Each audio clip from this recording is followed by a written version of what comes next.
नमस्ते friends, this is Manoj Yadav and you are watching my movement SWN। Friends, आज के इस वीडियो में मैं आपको बताऊंगा कि साधारण दंड जो कि हिंदू पुशअप के नाम से भी जाना जाता है और आज के मॉडर्न नॉर्मल पुशअप्स में अंतर क्या है। क्यों साधारण दंड आज के नॉर्मल पुशअप से कई गुना ज़्यादा प्रभावशाली है हमारे शारीरिक विकास के लिए, मानसिक विकास के लिए। इन तमाम सर्कमस्टांसेस और पहलुओं पर साधारण दंड आज के नॉर्मल पुशअप से कई कदम आगे है दोस्तों।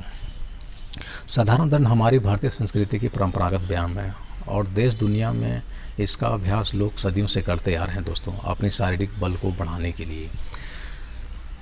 जैसे कि अपने देश के ही एग्जाम्पल ले लीजिए, दारा सिंह, फिलहाल ही उनका निधन हुआ, ब्रूस ली और उनके रोल मॉडल गामा पहलवान, जो कि प्रत्येक दिन एक समय में ही वो 1000 दंड लगाते थे अपनी शारीरिक शक्ति को बढ़ाने के लिए। प्रोफेसर राम मूर्ति, इन तमाम लोगों ने अपनी शारीरिक बल के स्तर को इस ऊंचाई तक ले गए कि जिनको देखकर पूरी दुनिया एक अचंभे में पड़ गई दोस्तों, और पूरी दुनिया उसकी लोहा मानी उनके सामने नतमस्तक हुई। तीन सबके शारीरिक बल के विकास के और इतनी ज़्यादा अपार शक्ति कैसे पाएँ, उनके पीछे कुछ कारण है दोस्तों। तो पहला कारण क्या है कि उन लोगों को सही मेथड पता था, एक करेक्ट तरीका पता था कि कैसे व्यायाम को किया जाए, चाहे साधारण दंड हो या कोई भी व्यायाम हो, उनको एक्यूरेट करेक्ट मेथड पता रहता था। और दूसरी बात, पूरी अनुशासित तरीके से उसमें पूरे लीन होकर के एकदम अभ्यास करते थे वे लोग। और तीसरी बात, कंटिन्यूटी, नींद प्रतिदिन अपने वर्कआउट को कभी भी भूलते नहीं थे। लेकिन हम आज के लोगों में से यही फ़र्क है, ना तो हमें करेक्ट मेथड पता रहता है और गलत सलत करके हम अपने आप को इंज्योर कर लेते हैं और कुछ दिन बाद हमारी कंटिन्यूटी अपने आप टूटने लगती है। इसलिए हमारे शारीरिक बल के विकास में रुकावट आ जाती है और हम वहीं पर रह जाते हैं जहां हमने शुरुआत की थी। तो आप भी बिल्कुल ऐसा ना करें। मैं इस वीडियो में आपको बताऊंगा कि साधारण दंड के लगाने के करेक्ट मेथड क्या है, और दूसरी बात, किन किन कॉमन मिस्टेक्स लोग करते हैं साधारण दंड को लगाते समय। तो ये दोनों चीज़ों आपको आज समझ में आ जाएगी, ताकि आने वाले दिनों में आपको साधारण दंड का जब आप अभ्यास करें तो आपसे ये गलतियाँ ना हो और आप भी उन लोगों की तरह अपनी शक्ति को बढ़ाते जाएं जितना आप चाहते हैं अपनी क्षमता अनुसार दोस्तों। तो चलिए करके मैं बताता हूं, और इससे कुछ ज़बरदस्त लाभ भी मैं आपको अंत में ज़रूर बताऊंगा। तो पहले मैं आपको इसका करेक्ट मेथड बता देता हूं साधारण दंड का। तो कोई भी आप पुशअप या दंड जब लगाते हो तो उसकी सबसे पहली बात आती है पोजिशनिंग की। तो भारतीय दंड व्यायाम में जितने भी मैंने पहले वीडियो दिए हुए हैं 12 दंडों के एक साथ, उनमें सारे दंड व्यायाम में स्टार्टिंग पोजिशन है दोस्तों, उसे कहते हैं पर्वतासन। पर्वतासन, और इंग्लिश में इसे बोलते हैं डाउनवर्ड डॉग पोजीशन। तो साधारण दंड में दो ही पोजीशन है दोस्तों। आपको पर्वत आसन से, डाउनवर्ड डॉग पोजीशन से आपको सीधे भुजंग आसन में जाना है, कोबरा पोज में, and then back to again आपको आना है पर्वत आसन में। यही इसका है, फर्स्ट पर्वत आसन, then cobra pose, then third one back to again पर्वत आसन। ये देखिए, तो आपको पर्वत आसन इस प्रकार से,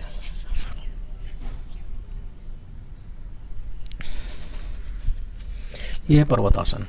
अब इसे करने का तरीका क्या है। तो स्टार्टिंग पोजीशन, आपको पहले बात आती है हाथों की पोजीशनिंग। तो हाथों की पोजीशनिंग आपने शोल्डर के समानांतर अपनी भुजाओं को खोल लेना है, और 1-2 सेंटीमीटर ज़्यादा, मीन्स अपनी भुजाओं को इतना खोलना है कि आपका पूरा बॉडी जब नीचे जाए तो इसमें टच ना हो, क्योंकि इससे टच होने से हमारे शरीर को थोड़ा सपोर्ट मिल जाता है और फिर वह पुशअप थोड़ा आसान हो जाता है। तो पूरा भार आपके हाथों पर नहीं आ पाता है, इसलिए अपने भुजाओं को अपनी शोल्डर के समानांतर खोलें या थोड़ा उससे अधिक ले सकते हैं इस प्रकार से। पंजों को ज़्यादा अंगुलियां ना फैलाएं, पूरी तरीके से पंजे को इस प्रकार रखें, अंगुलियां सटी हुई, अंगूठा इस प्रकार से सीधा, और पैरों की पोजीशन इस प्रकार से। इन्वर्टेड भी को ही पर्वतासन करते हैं। इन्वर्टेड भी को आपको पोजीशन बनाना है इस प्रकार। दोनों पैरों में गैप मैक्सिमम 5 से 6 इंच ले सकते हैं, ज़्यादा नहीं। ये है इसका स्टार्टिंग पोजीशन। अब यहीं से श्वास भर के आपको नीचे जाना है। नीचे जाते वक्त आपका बैक इसी प्रकार से हल्का उठा हुआ होना चाहिए, और जब आप अपनी बॉडी को सीधा करें तो अपने चेस्ट को आगे की ओर ले जाएं धक्का देते हुए।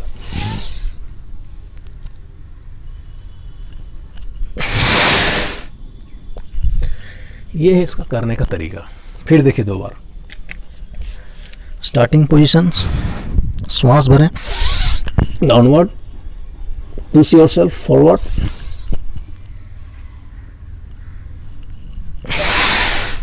ये है दंड लगाने का तरीका। अब इसकी कॉमन मिस्टेक बता देता हूँ। पहली मिस्टेक मैंने आपको पहले ही बताया, हाथों की पोजिशनिंग और पाम को कैसे फ्लोर पे रखना है। तो पाम को फ्लोर पे आपको आड़ा टेढ़ा या उंगलियों को ज़्यादा फैला कर नहीं रखना, पहली गलती। और ज़्यादा दूरी नहीं लेनी है, ना ज़्यादा नज़दीक लेना है। अपने शोल्डर के समानांतर भुजाओं को खोलना है। और दूसरी गलती करते हैं लोग, डाउनवर्ड पोजीशन है, मतलब स्टार्टिंग पोजीशन है। पैरों को ज़्यादा मोड़ना नहीं है, पैर बिल्कुल आपके स्ट्रेट रहेंगे इस प्रकार से। यह है दूसरी गलती, लोग इस प्रकार से करते हैं कोई तो ऐसा नहीं करना। और ज़्यादा पैरों में गैप दूरी ले लेते हैं, इस प्रकार आपको गलती नहीं करनी है। और तीसरी गलती नीचे जाते वक्त करते हैं। डाउनवर्ड डॉग पोजीशन से नीचे जाते वक्त आपको ये हुआ और यहीं से इससे उठा लेते हैं, ये गलती नहीं करनी है। अभी चेस्ट की पोजीशन देखिए, बिल्कुल मेरे भुजाओं के बीच में है, ये गलत पोस्चर है।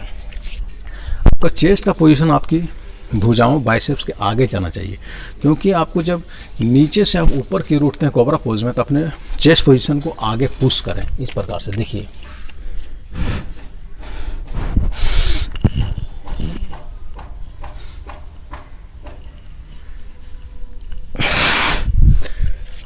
इस पोजीशन में आप देखें, मेरा चेस्ट पोजीशन मेरी भुजाओं के आगे चला गया।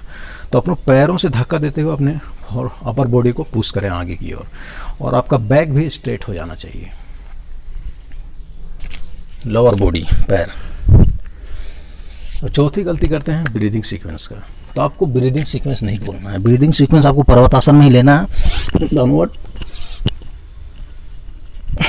देन फिर वही स्टार्टिंग पोजीशन वहाँ पे एक्सेल कर देना है, मतलब एक श्वास में एक अभ्यास।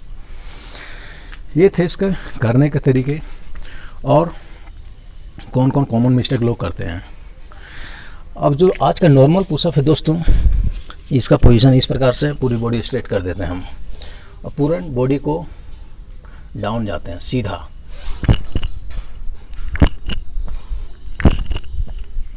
ये आज का नॉर्मल पुशअप। तो डिफरेंस आपको यही समझ में आ जाएगा, क्योंकि आज का जो नॉर्मल पुशअप है वो हमारे सिर्फ अपर बॉडी मसल्स पर काम करता है, जिसमें इंक्लूडेड है pectoral muscles, bicep, tricep, shoulder, इन्हीं पर यह विशेषकर काम करता है। लेकिन जहाँ तक साधारण दंड की बात है, पूरे ओवरऑल होल बॉडी को मसल्स को एक साथ इंक्लूड करता है इस एक्सरसाइज में। पैरों से लेकर के माथे तक के जॉइंट्स को एक साथ इंक्लूड करता है, जिससे हमारे जॉइंट्स की मोबिलिटी बढ़ती है। और दूसरी बात है, हमारे होल बॉडी के मसल्स को यह स्ट्रेंथन करती है और हमारे मसल्स गेंस को बढ़ाती है दोस्तों, जिससे हमारे अगर कोई एक्सरसाइज में एक साथ हम ओवरऑल बॉडी मसल्स को एक साथ इंक्लूड कर दें एक्सरसाइज में, तो इससे हमारी ऊर्जा की खर्च ज़्यादा डिमांड हो जाती है दोस्तों, और हमारे शरीर को अधिक बल लगाना पड़ता है। और अधिक बल लगाने के लिए पूरे शरीर का सहारा लेता है, जिससे हमारी शक्ति में वृद्धि होती है नित्य प्रतिदिन। और दूसरा लाभ है दोस्तों, हमारे शरीर की जॉइंट फ्लेक्सिबिलिटी बढ़ने की वजह से, मोबिलिटी बढ़ने की वजह से हमारे स्ट्रेंथनिंग और फ्लेक्सिबिलिटी इंप्रूव करती है। और कोबरा पोजीशन की वजह से हमारे स्पाइनल कॉर्ड की अच्छी तरह स्ट्रेचिंग होती है, जिससे हमारा स्पाइनल फ्लेक्सिबिलिटी भी बनी रहती है। और तीसरी बात है, इससे हमारे एंडोरेंस में भी बहुत ही ज़्यादा वृद्धि होती है दिन नित्य प्रतिदिन। और ये हमारे साथ ऐसा व्यायाम ही दोस्तों हमारे कोर को भी यह इंगेज करता है इस एक्सरसाइज में, लोअर बॉडी को इंगेज करता है एंड बैक को भी इंगेज करता है और स्पाइनल कॉर्ड को भी इंगेज करता है, और हाथों को तो इंगेज करता ही करता है। इसका मतलब है कि ओवरऑल बॉडी को एक साथ इंगेज करता है, इसलिए एक कंपाउंड एक्सरसाइज है दोस्तों। और कंपाउंड एक्सरसाइज का मतलब वही है कि एक साथ वो पूरे बॉडी को इंगेज करता है एक्सरसाइज के दौरान। तो इसके ज़बरदस्त लाभ हैं दोस्तों। तो इसका अभ्यास आप कीजिए और इस करेक्ट मेथड के साथ कीजिए, ना कि नॉर्मल पुशअप आप लगाते रहिए सेट पर सेट, कुछ नहीं है। आप साधारण दंड का जितना अभ्यास एक बार में लगा सकते हैं, 12 दंड का अभ्यास कीजिए, मिनिमम 5 से स्टार्ट कीजिए और धीरे धीरे नित्य प्रतिदिन इसका अभ्यास बढ़ाते जाइए, जैसे आपकी क्षमता, शारीरिक क्षमता बढ़ती जाती है। क्योंकि शारीरिक क्षमता से अधिक अभ्यास करना आपके लिए हानिकारक होता है, इवन आपकी आकस्मिक मृत्यु भी हो सकती है। तो अपनी क्षमता से अधिक व्यायाम ना करें कभी भी। बहुत बहुत धन्यवाद इस हमारे वीडियो को देखने के लिए, और कैसा भी लगे आपको ज़रूर कमेंट में हमें इनबॉक्स कीजिए, और अच्छा लगे तो सब्सक्राइब कीजिए और लोगों को भी शेयर कीजिए, ताकि इसके बारे में उन्हें पता चल सके और वो भी अपनी फिटनेस के लिए लेवल को बढ़ा सकें। Stay healthy. बहुत बहुत धन्यवाद। हमेशा खुश रहिए। जय हिंद, जय भारत।